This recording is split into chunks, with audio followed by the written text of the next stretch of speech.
नमस्कार प्रिय मित्रों, मैं विपेश तिवारी आप सभी का क्रैकेडमी यूट्यूब चैनल में स्वागत और अभिनंदन करता हूं। आशा करता हूं कि आप सभी लोग अच्छे, स्वस्थ एवं तंदुरुस्त होंगे और बहुत अच्छे तरीके से अपने आगामी परीक्षा की तैयारी कर रहे होंगे। दोस्तों, कुछ इन्फॉर्मेशन, फिर उसके बाद हम डायरेक्ट अपने टॉपिक में एंट्री करते हैं। इन्फॉर्मेशन नंबर 1, समाजशास्त्र वैकल्पिक विषय का नया बैच प्रारंभ हो चुका है। जो भी विद्यार्थी एडमिशन लेना चाहते हैं वह जल्द से जल्द एडमिशन ले लें। फीस 16,999 रुपये है, लेकिन आप 10 जुलाई के अंदर एडमिशन लेते हैं तो 3,000 रुपये का आपको ऑफ मिलेगा। दोस्तों, क्रैकेडमी जो ऐप है वो आपका प्ले स्टोर पर आ चुका है। डिस्क्रिप्शन बॉक्स में आपको क्रैकेडमी ऐप का लिंक दे दिया गया है। आप क्रैकेडमी ऐप को जल्द से जल्द डाउनलोड कर लें। दोस्तों, कोई भी आपको समाजशास्त्र वैकल्पिक विषय के सिलेबस से संबंधित समस्या या आपको भावी रणनीति बनाना है उससे संबंधित जानकारी लेने की समस्या या आपको सामान्य अध्ययन से संबंधित कोई भी समस्या हो तो आपके लिए फ्री काउंसलिंग की सुविधा क्रैकेडमी आपको दे रहा है। आप 8004020005 पर कॉल घुमाएं, आपके सारी समस्याओं का समाधान किया जाएगा। तो दोस्तों, आपको मैं हमेशा लगातार यह बताते आ रहा हूँ, कोई भी समस्या हो, हमारे क्रैकेडमी का जो एम है वह आप देख सकते हैं, one of your presence will be helpful in achieving the goal. यह हमारा एक गोल है, यह हमारा लक्ष्य है क्रैकेडमी का। तो आप एक अपनी उपस्थिति दीजिए, फिर उसके बाद आप देख सकते हैं कि आपको क्या क्या मिलेगा। हमारा हमेशा ही दृष्टिकोण रहा है कि आपको आपके लक्ष्य के नज़दीक पहुंचाना, आपको आपके लक्ष्य को कैसे हासिल करना है उसको सिखाना।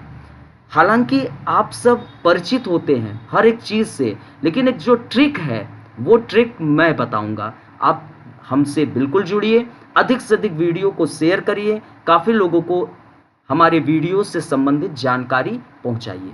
तो दोस्तों, आज आपसे मैं जो टॉपिक स्टार्ट करने जा रहा हूँ वह टॉपिक बहुत ही इम्पॉर्टेंट है। ये जो टॉपिक है कहीं ना कहीं समाजशास्त्र विषय वस्तु के विषय में एक वृहद जानकारी आप तक पहुंचा देता है। कई जो अध्यापक होते हैं इस टॉपिक को पढ़ाने में काफ़ी बार हिचकिचाते हैं या बहुत अच्छे से जानकारी नहीं दे पाते हैं। तो यहाँ पर आप जब यूपीएससी के सिलेबस को ओपन करेंगे समाजशास्त्र का, तो आपको यूनिट फर्स्ट में सेकंड टॉपिक में लिखा है समाजशास्त्र का विषय क्षेत्र एवं अन्य सामाजिक विज्ञानों से इसकी तुलना।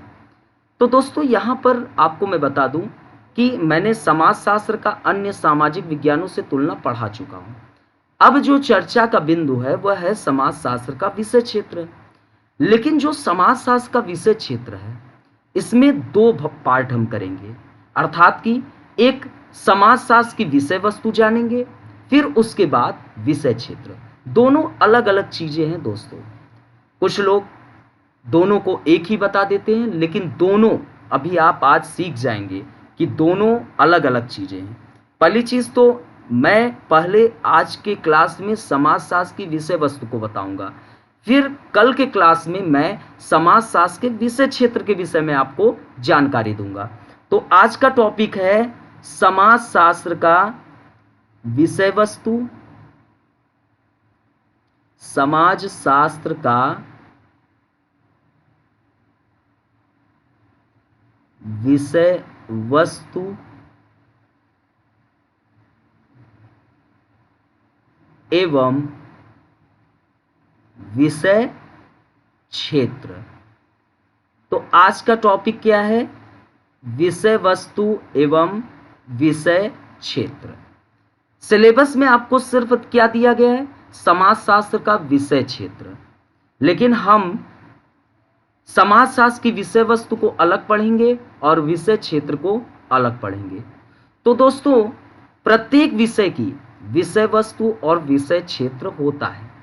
आप पॉलिटिकल साइंस पढ़ेंगे तो उसकी भी एक विषय वस्तु और विषय क्षेत्र होता है। आप इकोनॉमिक्स पढ़ेंगे तो इसकी भी एक विषय वस्तु और विषय क्षेत्र होता है। कोई भी विषय, फिलॉसफी आप पढ़ेंगे तो इसकी भी विषय वस्तु एवं विषय क्षेत्र होता है। तो ऐसे ही समाजशास्त्र की भी विषय वस्तु और विषय क्षेत्र होता है। और दोस्तों, ये जो विषय वस्तु और विषय क्षेत्र है, ये दोनों अलग अलग चीजें हैं। ये नहीं है कि ये एक हैं, ये दोनों अलग अलग चीजें हैं। कुछ लोग इसको एक मान लेते हैं। हो सकता है कि वह अध्यापक गहरे रूप से विश्लेषण कर नहीं पाया है, लेकिन दोस्तों यह दोनों अलग अलग चीजें होते हैं। विषय वस्तु अलग होता है और विषय क्षेत्र अलग होता है। तो यहां पर यह पता होना चाहिए कि विषय वस्तु क्या है और विषय क्षेत्र क्या है, क्योंकि जब दोनों अलग अलग चीजें हैं तो दोनों का अलग अलग अर्थ होगा। ये नहीं है कि अर्थ एक होगा। तो अर्थ क्या है, तो विषय वस्तु का मतलब क्या होता है, ये हमें पहले पता चल जाए तो हम समाजशास्त्र के विषय वस्तु को आसानी से समझ पाएंगे। तो विषय वस्तु का जो मीनिंग है या विषय वस्तु का जो अर्थ होता है, अर्थात कि वह विषय किन चीजों का अध्ययन कर रहा है, वह विषय किन चीजों का अध्ययन कर रहा है। विषय वस्तु का अब आप मीनिंग जान गए कि वह विषय वस्तु किन चीजों का अध्ययन कर रहा है। जैसे आपको मैं कहूं कि समाज शास्त्र किन चीजों का अध्ययन करता है, तो आप कहेंगे सर समाज शास्त्र तो मानव समाज का अध्ययन करता है। सर समाज शास्त्र मानव समाज में उपस्थित सदस्यों के बीच के अंतर संबंधों का अध्ययन करता है। तो यहाँ पर समाज शास्त्र की विषय वस्तु एवं विषय क्षेत्र टॉपिक हम समझ रहे हैं। हमने यह बताया कि प्रत्येक विषय की विषय वस्तु और विषय क्षेत्र दोनों होते हैं और ये दोनों अलग अलग चीजें हैं। विषय वस्तु अलग होता है और विषय क्षेत्र अलग होता है। विषय वस्तु का मतलब कि जो विषय है वह किन चीजों का अध्ययन करता है, लेकिन दोस्तों विषय क्षेत्र का मतलब क्या होता है, ये भी हमको अब जानना है कि विषय क्षेत्र का मतलब क्या होता है। तो वह विषय क्षेत्र का मतलब कि उन चीजों का अध्ययन करते समय, उन चीजों का अध्ययन करते समय स्टडी, ठीक है, आप जब स्टडी कर रहे हैं तो अध्ययन करते समय उस विषय का रेंज क्या होता है, मतलब कि उस विषय का क्या रेंज होता है, उस विषय का क्या रेंज होता है। राइट दोस्तों, जब हम विषय क्षेत्र पढ़ाएंगे तो वहां पर और अच्छे से समझेंगे। अर्थात यह क्या कहना चाह रहा है, अर्थात कि उस चीज के लिए किन किन पहलुओं, उस चीज के लिए, उस चीज के किन किन पहलुओं, किन किन पक्षों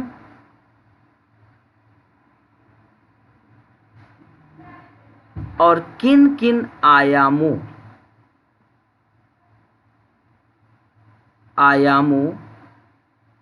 का वह अध्ययन करता है। सभी समझ रहे हैं, अध्ययन करता है। तो यहां पर हम एक टॉपिक स्टार्ट कर रहे हैं, समाजशास्त्र की विषय वस्तु एवं विषय क्षेत्र। तो हम पहले यह जान ले कि जब ये दोनों अलग अलग चीजें हैं तो दोनों की मीनिंग अलग अलग है। विषय वस्तु का मतलब वह विषय किन चीजों का अध्ययन कर रहा है, विषय क्षेत्र का मतलब कि उन चीजों का अध्ययन करते समय उस विषय का क्या रेंज होता है, अर्थात उस चीज के किन किन पहलुओं, किन किन पक्षों और किन किन आयामों का वह अध्ययन करता है। तो अब हम लोग क्या जानेंगे, समाज शास्त्र की विषय वस्तु। हम लोग अब डिटेल में क्या समझेंगे, समाज शास्त्र की विषय वस्तु। क्या समझेंगे, विषय वस्तु। तो अभी हमने यह जाना कि हर विषय की विषय वस्तु होता है। जैसे राजनीति विज्ञान की विषय वस्तु राजनीतिक प्रक्रियाओं का अध्ययन करना, अर्थशास्त्र का विषय वस्तु आर्थिक पहलुओं का अध्ययन करना, धर्मशास्त्र का विषय वस्तु धार्मिक पहलुओं का अध्ययन करना। तो हर विषय की विषय वस्तु होती है। और दोस्तों विषय वस्तु वो घटनाएं होते हैं जिसका अध्ययन किसी सब्जेक्ट में किया जाता है, और उस घटनाओं का अध्ययन करके जब किसी भी ज्ञान को शाखा में उसे संकलित किया जाता है तो वह ज्ञान की शाखा सब्जेक्ट कहलाता है, विषय कहलाता है। तो दोस्तों समाज शास्त्र एक व्यवस्थित विषय है। कैसा विषय है? एक सिस्टमेटिक सब्जेक्ट है, एक व्यवस्थित विषय है। समाजशास्त्र कैसा विषय है? एक सिस्टमेटिक सब्जेक्ट है, एक व्यवस्थित विषय है। और इसकी विषय वस्तु क्या है? तो समाज शास्त्र की विषय वस्तु क्या है?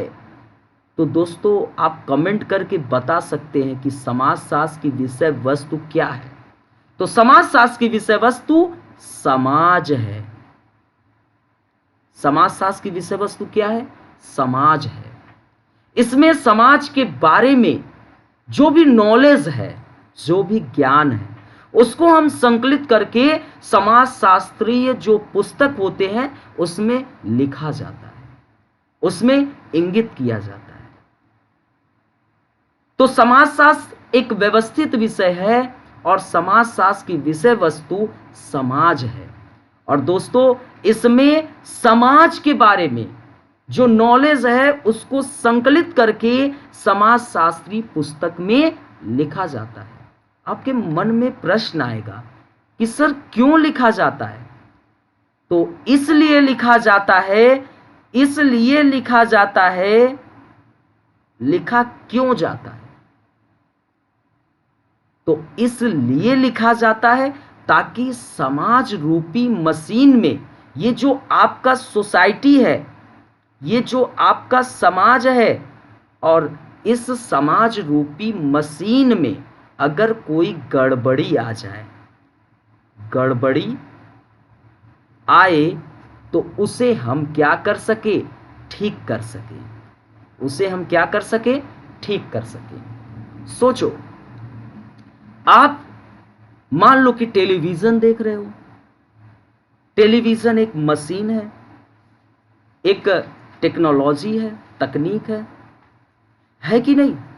अब मान लो कि अचानक आप 2011 का वर्ल्ड कप देख रहे हो और उसी वक्त आपकी टेलीविजन खराब हो जाती है, तो आप मैकेनिक के पास जाते हैं उसको ठीक करवाने के लिए, क्योंकि उस टेलीविजन के विषय में उसकी जानकारी है और वह ठीक कर देता है। ऐसे दोस्तों समाज रूपी मशीन में कोई भी गड़बड़ी आ जाए तो हम उसे क्या कर सके? ठीक कर सके। इसी कारण समाजशास्त्री पुस्तक में जो भी समाज के बारे में नॉलेज होता है उसको हम संकलित करते हैं। आपको समझ में आया होगा, है कि नहीं?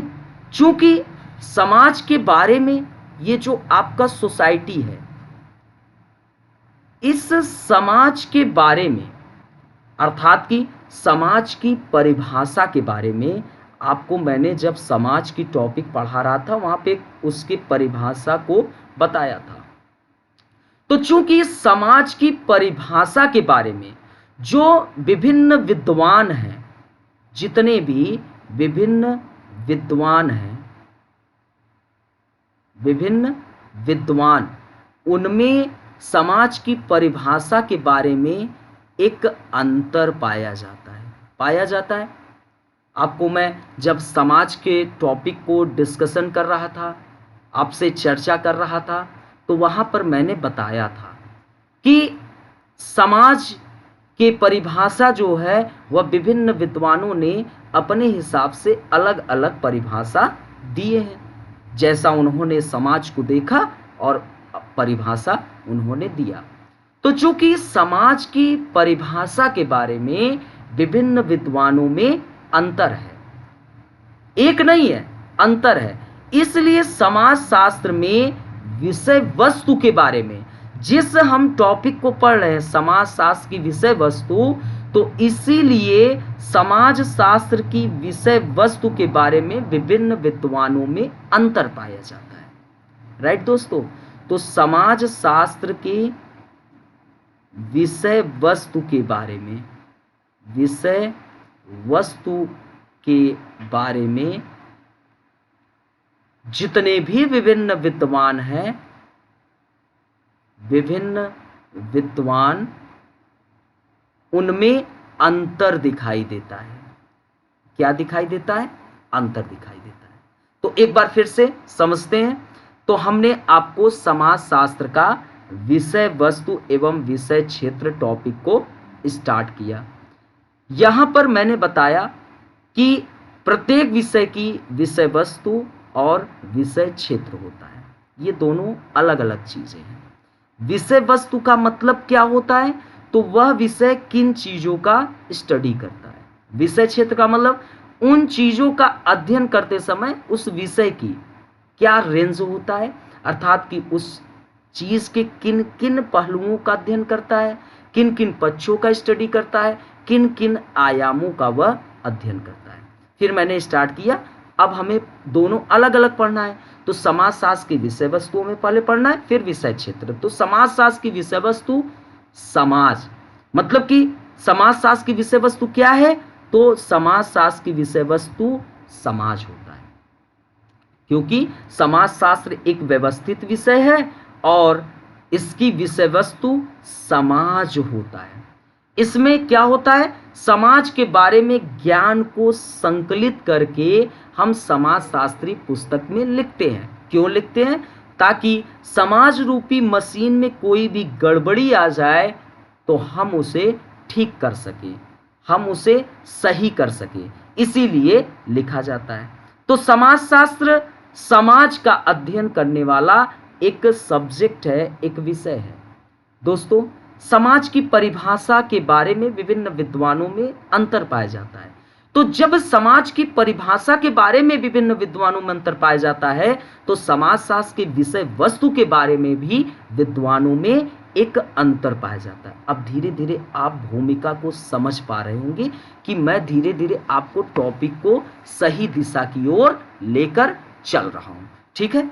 अब दोस्तों, कुछ विद्वान जो विद्वान कहते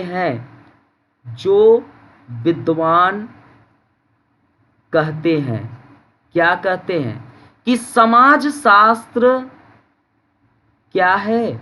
समाज शास्त्र सामाजिक संबंधों का एक जाल है। सामाजिक संबंधों का क्या है? संबंधों का एक जाल है। राइट दोस्तों। तो जो विद्वान समाज शास्त्र को सामाजिक संबंधों का एक जाल कहते हैं तो उनके लिए समाज शास्त्र की विषय वस्तु क्या होगा? तो उनके लिए समाज शास्त्र की विषय वस्तु दोस्तों सामाजिक संबंध होगा। समझ में आया? विषय वस्तु क्या होगा?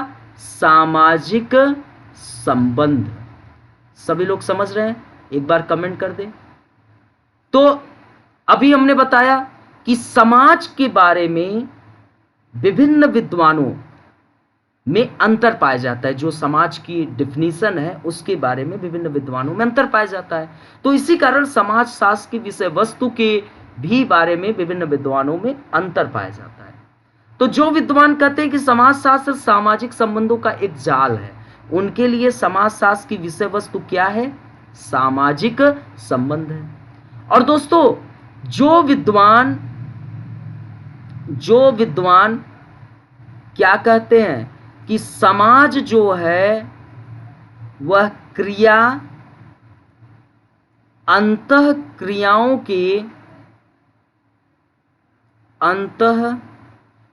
क्रियाओं के भिन्न भिन्न रूपों का समग्र है। अब कुछ विद्वान यह कहते हैं कि समाज जो है वह क्रिया अंतः क्रिया, जैसे एक क्रिया होता है फिर एक अंतः क्रिया, तो इन भिन्न भिन्न रूपों का समग्र है। समाज के बारे में ये विद्वान क्या करें? क्रिया अंतः क्रियाओं के भिन्न भिन्न रूपों का समग्र है। तो इन विद्वानों के लिए समाजशास्त्र की विषय वस्तु क्या होगा? विषय वस्तु क्या होगा? तो समाज के व्यक्तियों के मध्य होने वाले क्रिया अंतःक्रिया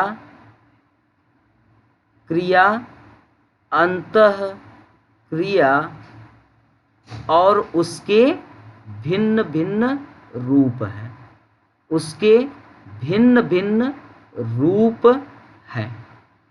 तो आपको फिर से दूसरे दृष्टिकोण से देखने को मिला कि समाजशास्त्र की विषय वस्तु में विद्वानों में एक अंतर पाया जा रहा है। एक अंतर आपको यह देखने को मिला कि जो विद्वान कर रहे समाजशास्त्र सामाजिक संबंधों का एक जाल है, इनके लिए समाजशास्त्र की विषय वस्तु सामाजिक संबंध। जो विद्वान समाज क्रिया अंतःक्रिया के भिन्न भिन्न रूपों का समग्र है, उनके लिए समाजशास्त्र की विषय वस्तु समाज के व्यक्ति जो हैं, तो समाज के व्यक्तियों के मध्य होने वाले क्रिया अंतःक्रिया और उसके भिन्न भिन्न रूप हैं। अब जिनके लिए कुछ विद्वान क्या कर रहे हैं?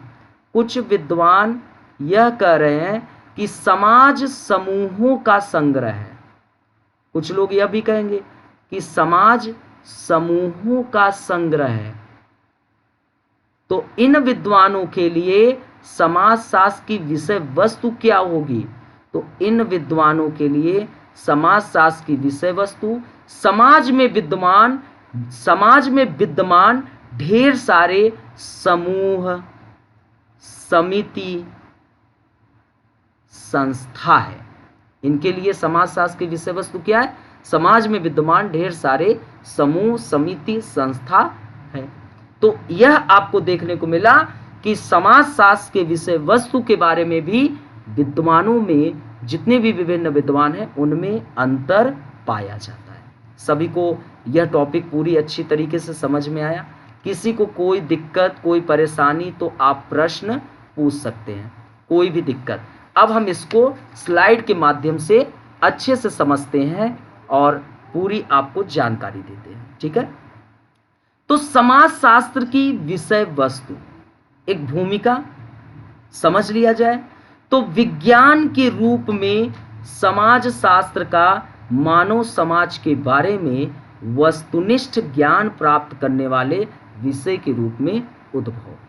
अर्थात कि दोस्तों, समाजशास्त्र मानव समाज का अध्ययन करता है और वह भी यह मानव समाज का एक वैज्ञानिक अध्ययन करता है, वस्तुनिष्ठ अध्ययन करता है, अर्थात कि पूर्वाग्रह से मुक्त अध्ययन करता है। समाजशास्त्र का जो उद्भव हुआ इसी आधार पर हुआ कि हम मानव समाज का एक साइंटिफिक स्टडी कर सके, एक वस्तुनिष्ठ अध्ययन कर सके, पक्षपात को समाप्त करके एक निष्पक्ष स्टडी किया जा सके। आप देखो कितने लोग होते हैं, जैसे आप देखे होंगे पहले हम लोग हाई स्कूल में थे तो मैथ की किताब में पढ़ते थे कि एक पुरुष एक कार्य को 50 घंटा में खत्म करता है, वही उसी कार्य को एक लड़की जो है, एक स्त्री जो है, वह 60 घंटा में खत्म करता है। तो ये डिफरेंस क्यों? जबकि जो विद्वान मैथ के हैं वो एक बुद्धिजीवी वर्ग है, लेकिन वो डिफरेंस क्यों कर रहा है? तो कहीं न कहीं उसके मन मस्तिष्क में यह भाव जन्म ले लिया है कि जो लड़के होते हैं वह ज़्यादा ताकतवर होते हैं, लड़कियां लड़कों से कमज़ोर होती हैं। ये चीज़ आपको देखने को मिला होगा। पहले ग्रामर की किताब आप पढ़ते थे तो ग्रामर की किताब में आपको देखने को मिलता था कि सीता चाय बनाती है, सीता घर का कार्य संभालती है, राम धनुष बाण चलाता है। अर्थात कि जो पुरुषों का एक वर्क है वो पुरुषों की जिम्मेदारी दी जाती थी, एक लड़की का जो एक कार्य है उसको उसकी जिम्मेदारी से दिखाया जाता था। तो ये जो अंतर था, विद्वानों ने भी इस अंतर को दिखाया कि सीता जो है वह घरेलू कार्यों के लिए बनी है, गुड्डे गुड्डी को संभालने के लिए। जैसे वह मेला में जाएगी अगर एक माता पिता है, पेरेंट्स हैं, तो उस अपने बच्चे को, एक लड़की है एक लड़का है, उसको मेले में लेके गए, तो एक लड़के को हमेशा उसको जैसे बंदूक पसंद है, तो उसके माता पिता जो हैं एक प्रकार से उसको बंदूक की ओर लेके जाएंगे कि आप बंदूक खरीद लो।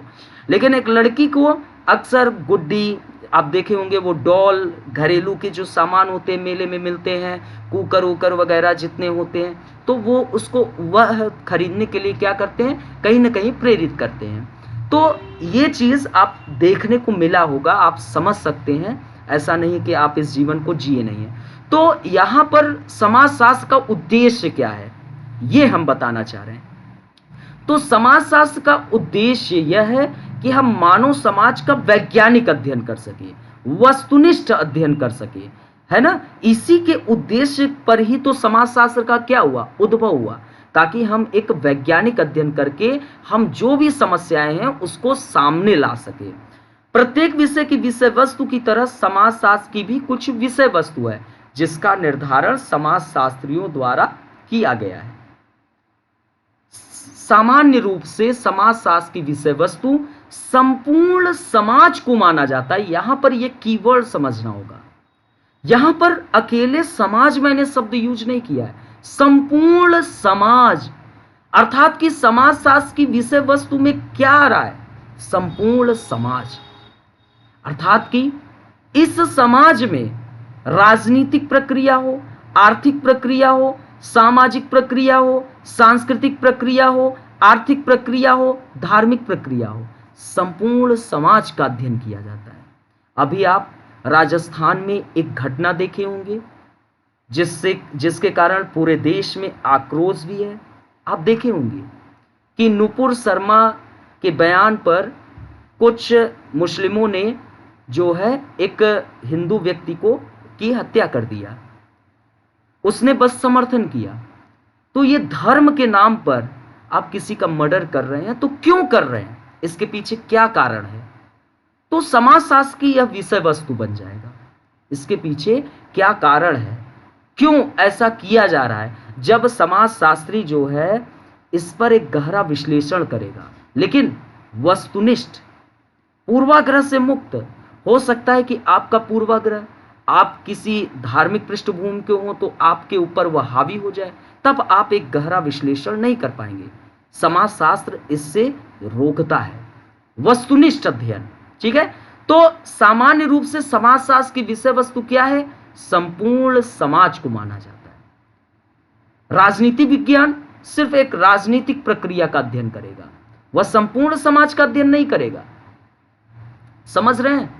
वह संपूर्ण समाज का बिल्कुल स्टडी नहीं करेगा, संपूर्ण समाज का वह अध्ययन नहीं करेगा, वह सिर्फ समाज के एक पहलू राजनीतिक प्रक्रिया का, अर्थशास्त्र सिर्फ एक पहलू आर्थिक प्रक्रिया का, धर्मशास्त्र सिर्फ एक पहलू धार्मिक प्रक्रिया का, लेकिन समाजशास्त्र संपूर्ण समाज का अध्ययन करता है। जो हमारे चारों तरफ है और जो हमें प्रभावित करता है, वह उन सभी पहलुओं का अध्ययन समाजशास्त्र करता है। लेकिन दोस्तों, समाज के अर्थ के बारे में मत भिन्नता, अभी हमने आपको बताया कि समाज की जो डिफिनीशन रही है उसके विषय में विभिन्न विद्वानों में एक डिफरेंस पाया जाता है, अंतर। इसी कारण विषय वस्तु का स्पष्टीकरण भी, जो विषय वस्तु है उसका भी स्पष्टीकरण भी अलग अलग विद्वानों ने अलग अलग रूपों में किया है। जैसे आप एक नाम समाजशास्त्री का नाम सुने होंगे, जिन्सबर्ग। ये एक समाजशास्त्री हैं, समाज के बारे में इनका भी ज्ञान था और इन्होंने ज्ञान दिया, और इसी आधार पर जिन्सबर्ग द्वारा समाजशास्त्र की विषय वस्तु क्या है, तो जिन्सबर्ग द्वारा समाजशास्त्र की विषय वस्तु सामाजिक आकारकी क्या है, सामाजिक आकारकी है, अर्थात कि समाज के आकार तथा स्वरूप को निश्चित करने वाली संस्थाएं जो है वह समाजशास्त्र की विषय वस्तु का हिस्सा है। फिर ये आगे कहते हैं सामाजिक प्रक्रियाएं भी समाजशास्त्र की विषय वस्तु है जिन्सबर्ग के आधार पर। जैसे सामाजिक प्रक्रियाएं, अर्थात कि जैसे अंतःक्रियाओं के विशिष्ट रूप, अर्थात कि अंतः क्रियाओं का एक विशिष्ट रूप सहयोग, सहयोग के भाव से आप देखिए समाज स्थिर रहता है। संघर्ष, संघर्ष जहां पर होगा समाज एक परिवर्तन की ओर आगे बढ़ेगा। प्रतिस्पर्धा, ईटीसी। तो जिन्स वर्ग द्वारा समाजशास्त्र की विषय वस्तु सामाजिक आकार की, अर्थात समाज के आकार तथा स्वरूप को निश्चित करने वाली संस्था। जिन्स वर्ग के द्वारा समाजशास्त्र की विषय वस्तु सामाजिक प्रक्रियाएं, जैसे अंतःक्रियाओं के विशिष्ट रूप, जैसे सहयोग, संघर्ष, प्रतिस्पर्धा आदि। जिन्स वर्ग द्वारा समाजशास्त्र की विषय वस्तु सामाजिक नियंत्रण भी है, क्योंकि समाज में कुछ अराजक तत्व भी विद्यमान होते हैं। इन अराजक तत्वों से निपटने के लिए हमें कहीं न कहीं कानून का सहारा लेना पड़ता है। तो सामाजिक नियंत्रण भी समाजशास्त्र की विषय वस्तु है, जैसे धर्म, परंपरा, प्रथा, रूढ़ि, नैतिकता, कानून आदि व्यवहारों को नियंत्रण करने वाली संस्थाएं समाजशास्त्र की विषय वस्तु का हिस्सा है।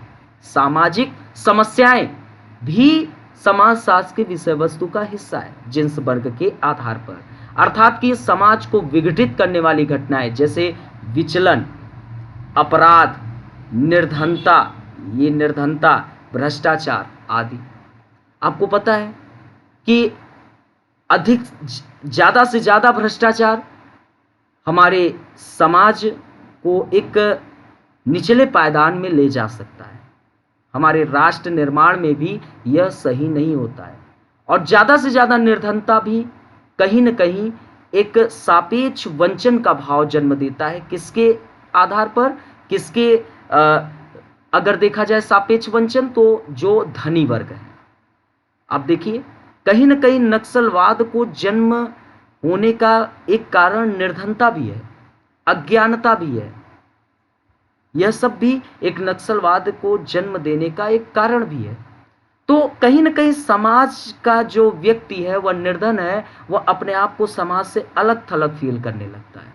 तो यह सब समाजशास्त्र की विषय वस्तु का हिस्सा है, अर्थात कि जिन्स वर्ग ने समाजशास्त्र की विषय वस्तु में पहला सामाजिक आकार की, दूसरा सामाजिक प्रक्रियाएं, जैसे अंतःक्रियाओं के विशिष्ट रूप अर्थात सहयोग, संघर्ष, प्रतिस्पर्धा आदि, सामाजिक नियंत्रण, जैसे धर्म, परंपरा, प्रथा, रूढ़ि, नैतिकता, कानून आदि व्यवहारों को नियंत्रण करने वाली संस्था, सामाजिक समस्याएं अर्थात कि समाज को विघटित करने वाली घटनाएं, जैसे विचलन, अपराध, निर्धनता, भ्रष्टाचार आदि।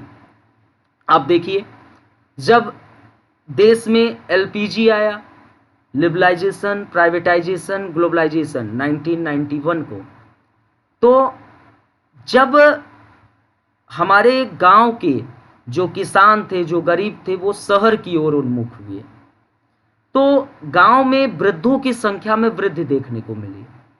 तो एलपीजी ने वृद्धों को अधिक से अधिक संकट में डाला, तो वह समाजशास्त्र की विषय वस्तु का हिस्सा बनेगा।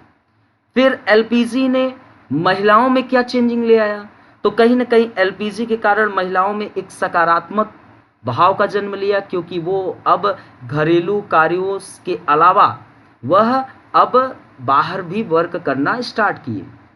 लेकिन अब वो जब महिलाएं बाहर निकलने लगी तो उनके लिए कई और समस्याएं जन्म लेना शुरू हुआ, जैसे समान कार्य के लिए समान वेतन, या उनके प्रति जो भी और भी समस्याएं हैं वो जन्म लेने शुरू हो गए, जैसे एक बलात्कार और भी तमाम प्रकार की। तो वह समाजशास्त्र की विषय वस्तु का हिस्सा होगा कि क्यों ऐसा अपराध में वृद्धि हो रही है, क्या इसके पीछे कारण है ना। अब ये जिन्स वर्ग के अनुसार हो गया। इमाइल दुर्खिम भी समाजशास्त्र के विषय वस्तु के बारे में कुछ अपनी जानकारी देते हैं। तो एमिल दुर्खिम के आधार पर समाजशास्त्र की विषय वस्तु में पहले कहते हैं सामाजिक आकार की, जैसा कि जिन्स वर्ग ने भी बताया था उसी को, अर्थात कि जिन्स वर्ग द्वारा जो प्रस्तुत विषय वस्तु थी वही एमिल दुर्खिम ने समाजशास्त्र की विषय वस्तु को का हिस्सा माना, जैसे सामाजिक आकार की, अर्थात कि समाज के आकार तथा स्वरूप को निश्चित करने वाली संस्था है। आगे वो कहते हैं कि सामाजिक रचना शास्त्र भी समाज शास्त्र की विषय वस्तु का हिस्सा है, अर्थात कि उन तथ्यों एवं विषयों का अध्ययन जो समाज को बनाए रखने हेतु आवश्यक है। अगर समाज, क्योंकि समाज द्वारा सुसंस्कृत मनुष्य सभी प्राणियों में श्रेष्ठ है, लेकिन जब व्यक्ति कानून तथा न्याय के बिना जीवन यापन करने लगता है तो वह व्यक्ति निकृष्टतम हो जाता है।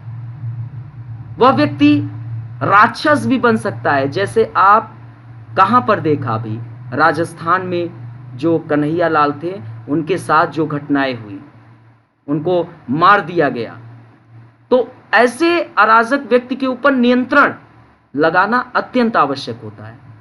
तो यह समाजशास्त्र के विषय वस्तु का हिस्सा है कि उन तथ्यों एवं विषयों का अध्ययन जो समाज को बनाए रखने हेतु आवश्यक है।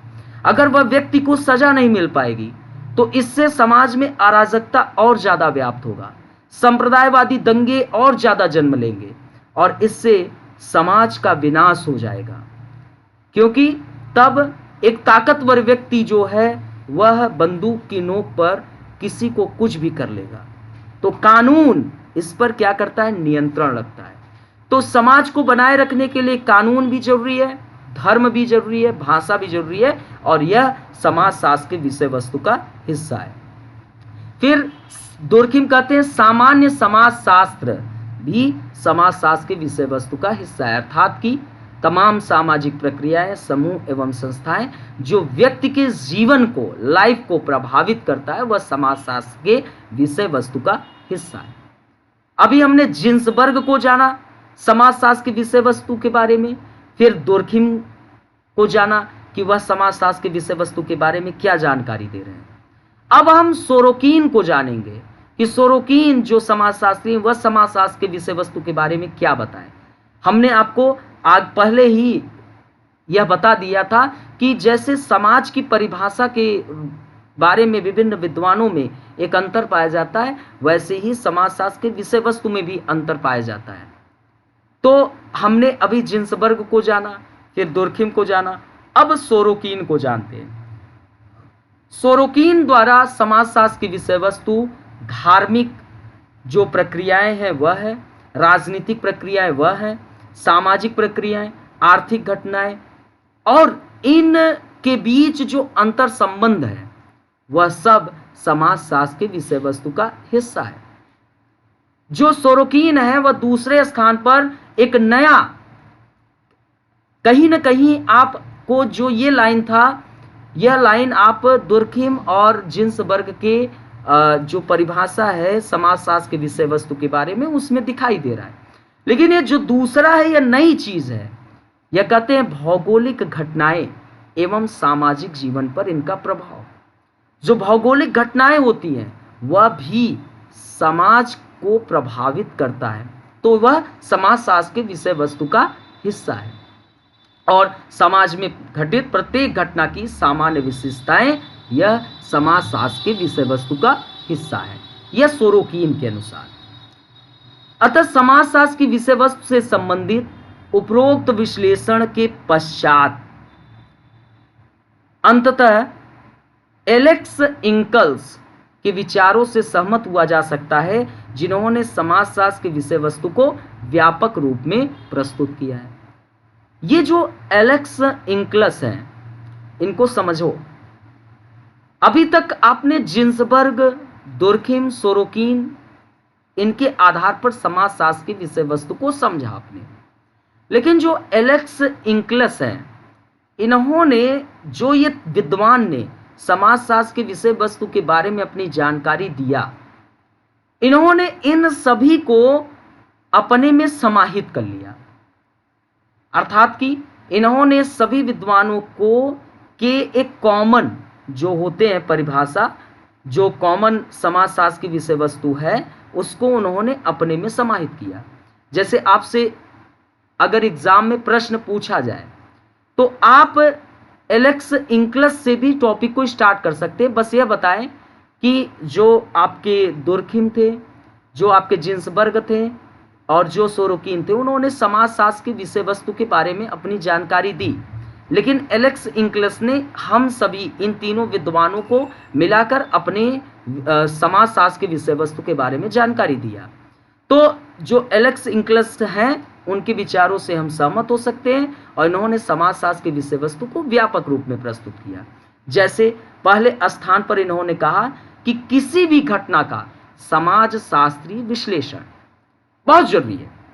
कोई भी घटना घट रही है, वो चाहे घटना लिव इन रिलेशनशिप का हो, वह चाहे घटना संयुक्त परिवार का टूटकर एकल परिवार में डिवाइड होना, और प्लस एकल परिवार में क्या समस्याएं उत्पन्न हुई और संयुक्त परिवार टूटा तो वहां पर क्या समस्याएं उत्पन्न हुई। तो इन घटनाओं का समाजशास्त्री विश्लेषण बहुत जरूरी है कि नहीं दोस्तों।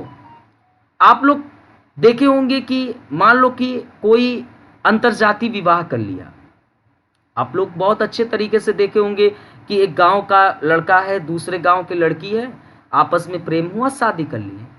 फिर उसके बाद इन दोनों को जब पकड़े जाएंगे तो इनको मार दिया जाता था, दोनों को काट दिया जाता था। आपके आसपास समाज के चारों तरफ ऐसी घटनाएं देखने को बहुत बड़ी मात्रा में मिला है ना। इसको एक शब्द देते हैं, आप लोग कमेंट करके बताओ क्या शब्द है। जल्दी से सभी लोग कमेंट करके बताएं, सभी लोग कमेंट करके बताएं।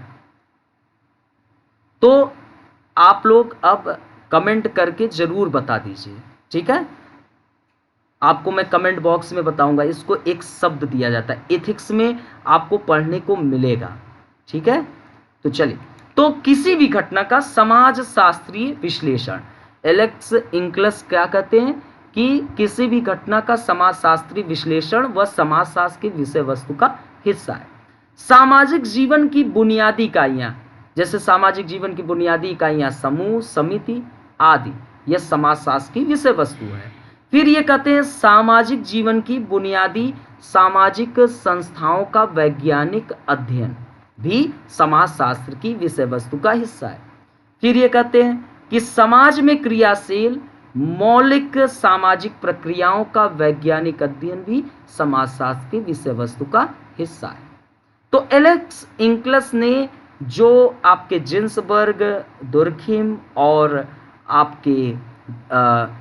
आपके सोरोकिन ने समाजशास्त्र के विषय वस्तु के बारे में जो बताया, एलेक्स इंक्लस ने उन सभी को समाहित करके एक ये 4 पॉइंट इन्होंने दिया कि समाजशास्त्र के विषय वस्तु का हिस्सा है। तो दोस्तों, एक निष्कर्ष में हम क्या कर सकते हैं कि स्पष्ट है कि समाजशास्त्र की विषय वस्तु समाज और सामाजिक जीवन से संबंधित वे सभी पक्ष जो हमारे सामाजिक जीवन को प्रभावित करते हैं। समझिए कि यह क्या निष्कर्ष क्या निकल के आया कि समाजशास्त्र की विषय वस्तु समाज और सामाजिक जीवन से संबंधित वे सभी पक्ष जो हमारे सामाजिक जीवन को प्रभावित करते हैं। अर्थात कि दोस्तों, आज देखिए जो महिलाएं हैं वो घरेलू कार्य करते हैं, और आज के समय में घरेलू कार्य में एक मशीनों ने अपना स्थान ले लिया है।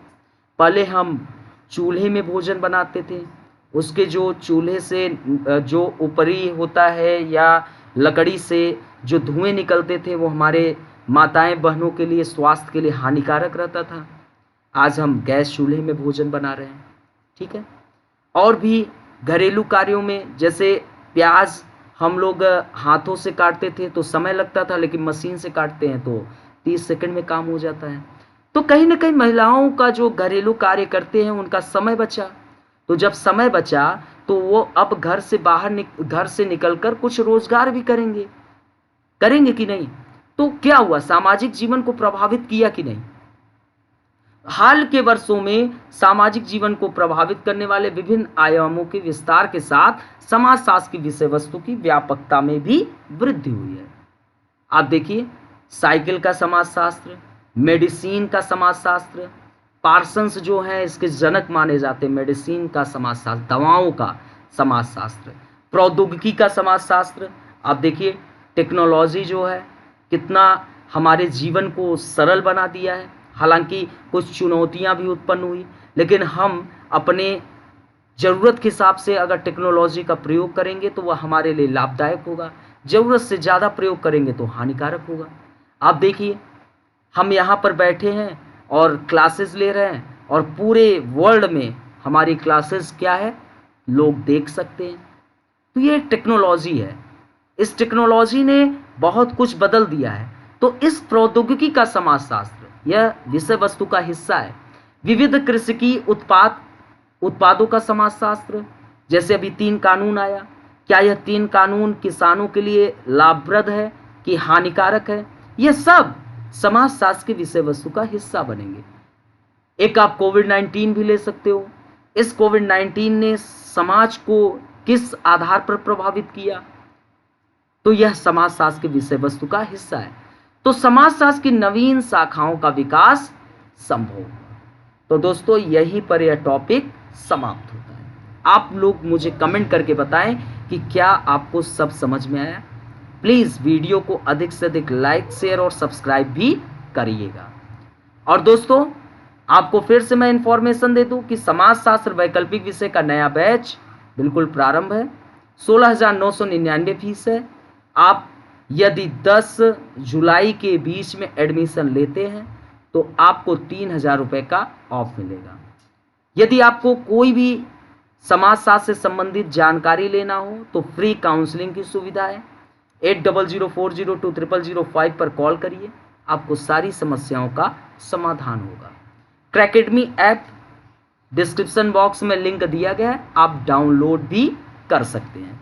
तो आज मैंने समाजशास्त्र की विषय वस्तु के बारे में आपको संपूर्ण जानकारी दे दिया है। आप समझ गए होंगे कि समाजशास्त्र की विषय वस्तु क्या है। एक कमेंट करके आप हमें बता दें। अब मैं आपको इसके बाद समाजशास्त्र का विषय क्षेत्र आपको मैं पढ़ाने वाला हूँ। प्लीज़ आपको वीडियो अच्छा लगा हो तो लाइक, शेयर और सब्सक्राइब करने में कमी न करिएगा। फिर मिलते हैं अपने नेक्स्ट क्लास साथ। तब तक के लिए बाय बाय, टेक केयर, जय हिंद।